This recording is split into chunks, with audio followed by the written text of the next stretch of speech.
How to master maths, maths में mastery कैसे करनी है, how to be a good student in maths. तो स्टेप्स बहुत सिंपल हैं, बहुत बेसिक्स हैं। पहला is don't miss any lecture.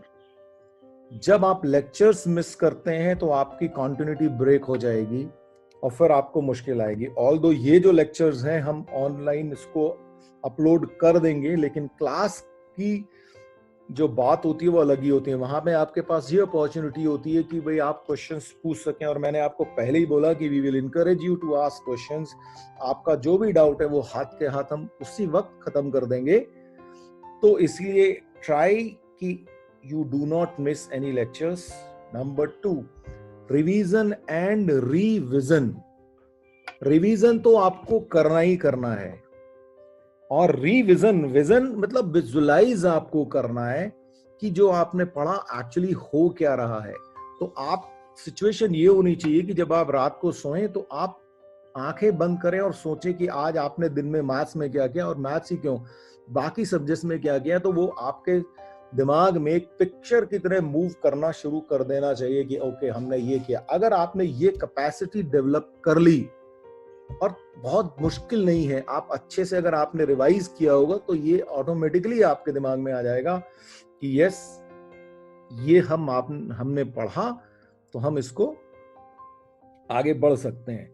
यहां पे एक छोटी सी बात बताता हूं मैं आपको। मेरी एक बार एक काफी सीनियर साइंटिस्ट है, उनसे डिस्कशन हो रहा था, तो उन्होंने मुझे अपनी स्टोरी बताई कि उन्होंने किस तरीके से सीखा। बहुत पहले की बात है। कहते हैं कि I was a very weak student, one of the very weak student of the class. ऐसे स्टूडेंट जिनको टीचर्स भी ना बिल्कुल सीरियसली नहीं लेते, आपने कुछ पूछा तो टीचर कहेगा भाई तू तो रह नहीं रहे टाइप, ऐसा। अब कहते हैं कि उसके बाद किसी ने बात बोल दी तो बुरी लग गई, तो अब सोचा कि नहीं अभी पढ़ना है। पढ़ना है तो मुश्किल ये आई नहीं शुरू हुई कि जब पढ़ें, पहला दूसरा चैप्टर तीसरे तक पहुंचे तो पहला वाला गायब हो जाता था। फिर उसके बाद उसके आगे दूसरा सब्जेक्ट पढ़ रहे हैं तो पहले वाला सब्जेक्ट गायब हो गया।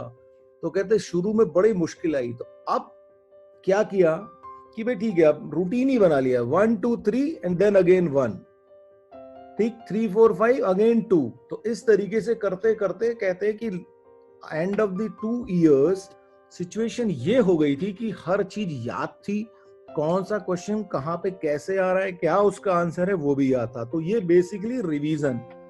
अब रिवीजन कैसे यूज किया उन्होंने, कहते हमने 3 फ्रेंड्स थे, तो तीनों ही शाम को जो है दूध लेने जाया करते थे। शायद आप लोगों में से कुछ लोग गए हो कभी दूध लेने के लिए। अगर पेरेंट्स शाम को एक डब्बा दे देते हैं, डोल बोलते हैं जनरली उसको, है ना, उसको दे दिया आपके हाथ में और कहते हैं भाई जाओ पड़ोस की डेयरी से दूध ले आओ बाबा।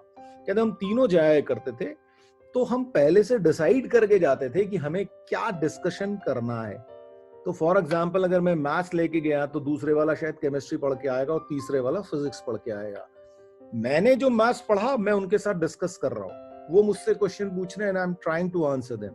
सिमिलरली जब वो दूसरा मुझे फिजिक्स सिखा रहा है तो मैं उसके साथ क्वेश्चन पूछ रहा हूँ, वो मुझे आंसर दे रहा है। तो हुआ क्या, उस 1 घंटे के ड्यूरेशन में जिसमें कि हमने पेरेंट्स का काम भी कर दिया, पर हम 3 टॉपिक्स जो हैं वो रिवाइज करके आ गए। तो this is a part of revision and this strategy is so simple, any one of you can do it. चलो आज की डेट में आप दूध लेने नहीं जाओगे, बट आप स्कूल में बैठे हो, कुछ लोग आप में से हॉस्टल्स में बैठे होंगे, आप अपने फ्रेंड्स के साथ ये डिसाइड कर सकते हैं कि भाई हाँ चलिए हम let's start doing this practice. देखो जितना अच्छा स्ट्रॉन्ग आपका पीयर ग्रुप होगा उतना आपको बेनिफिट मिलेगा। हम अपनी क्लास में भी इंकरेज करते हैं कि स्टूडेंट्स ही स्टूडेंट के क्वेश्चंस का आंसर दें। क्यों? क्योंकि उससे दूसरे की भी लर्निंग हो रही है, उसका कॉन्फिडेंस भी बढ़ रहा है। किसी का क्वेश्चन का आंसर आप दे रहे होंगे, किसी के क्वेश्चन का आंसर, आपके क्वेश्चन का आंसर कोई और दे रहा होगा, तो you will have a very cohesive group, a group where everyone is ready to help other, और तब learning would be very very different. हम अक्सर देखते हैं हमारी क्लास में इसके बाद बच्चे अपने आप डिस्कशन कर रहे होते हैं कि अच्छा ये क्वेश्चन मुझे नहीं आया। तो अगर वो 10 डाउट लेके आते हैं मिलके, तो एंड ऑफ द डे जब हमारे पास तक पहुंचते हैं तो वो शायद 2 या 3 रह जाते हैं, वो जो कोई भी नहीं कर पाया. Then the role of the teacher comes कि चलो भाई चलो इसको ऐसे डील किया जा सकता है. तो learning with the peer group is very important. तो you should have a good group of और फ्रेंड्स. बहुत बड़ा ग्रुप की जरूरत नहीं है आपको, 2-4 लोग is sufficient for this exercise. तो this is how you can learn. Second part is concept clarity. Concept पे जैसे मैंने आपको शुरू से ही बोला कि कॉन्सेप्ट पे अगर आप काम कर रहे होंगे तो आपको हमेशा बेनिफिट होगा. And then comes application of concept. Concept सीख लिया, अब क्वेश्चंस में वो कॉन्सेप्ट कैसे यूज होता है, वो जितने ज्यादा क्वेश्चंस आप करेंगे उतना ज्यादा बेनिफिट आपको होगा. तो कॉन्सेप्ट का एप्लीकेशन इज इंपॉर्टेंट.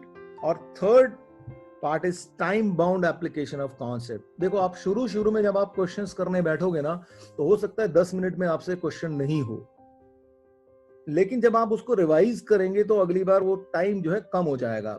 तीसरी चौथी बार अब जब आप उसको रिवाइज कर रहे होंगे तो शायद आप मेंटली कैलकुलेट कर रहे होंगे और उससे रिलेटेड या उसके जैसा क्वेश्चन आएगा तो आप already half of the question आपके माइंड में हो चुका होगा कि अच्छा ये हमारे पास स्टेप आने वाले हैं और उसमें ये वाला स्टेप फाइनली आएगा और मुझे अब यहाँ पे अपना पेन उठाना है और उसको सॉल्व करना है. तो ये जो चीजें ये आप यहीं से सीख जाएंगे कि भाई कब आपको पेन उठाना है और कितना पार्ट आपको दिमाग में सॉल्व करना है.